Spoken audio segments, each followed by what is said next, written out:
ముఖ్యంగా నారా లోకేష్ గారి యువగలం పాదయాత్రలో మన చంద్రగిరి నియోజకవర్గంలో తొండవాడు జరిగిన యువగలం రోజు అందరి ముందు అనౌన్స్ చేశాడు. నాణ్యతను గెలిపించండి, మీకు చంద్రగిరి నియోజకవర్గాన్ని అభివృద్ధి తీసుకుపోతా, యువత ఉద్యోగాలు తెచ్చే బాధ్యత నేను తీసుకుంటానని ఆయన చెప్పిన మాట ప్రకారం గెలిచిన 6 నెలల్లోనే ఆయన సొంత ఊరు నారావారిపల్లిలో ఇక్కడి నుంచే స్టార్ట్ చేయడం జరుగుతా ఉంది. ఈరోజు ఒకసారి అందరూ ఆలోచించారు.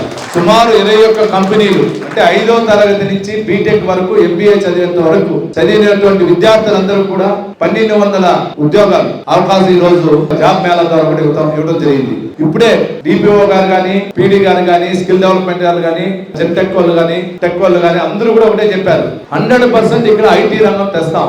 ఆల్రెడీ చంద్రగిరి నియోజకవర్గం చుట్టుపక్కల మనకి కాలేజెస్ ఏవి ఉంది కాబట్టి ప్రతి సంవత్సరం మన చంద్రగిరి నియోజకవర్గం ఉన్నటువంటి కాలేజీల ద్వారా సుమారు 3 నుంచి 4 వేల విద్యార్థులు బయట వస్తా ఉన్నాం. వాళ్ళ ఉద్యోగాలు కావాలన్నప్పుడు బయట వెళ్తున్నాం. మనం బయట రాష్ట్రాలు, పక్క రాష్ట్రాలకు వెళ్తున్నాం. పక్క రాష్ట్రాలకు వెళ్ళినప్పుడు అక్కడ 40,000, 50,000 ఇచ్చినా కూడా మన ఖర్చులన్నీ పోయి ఇంటి పంపి అంటే కష్టపడే పరిస్థితి.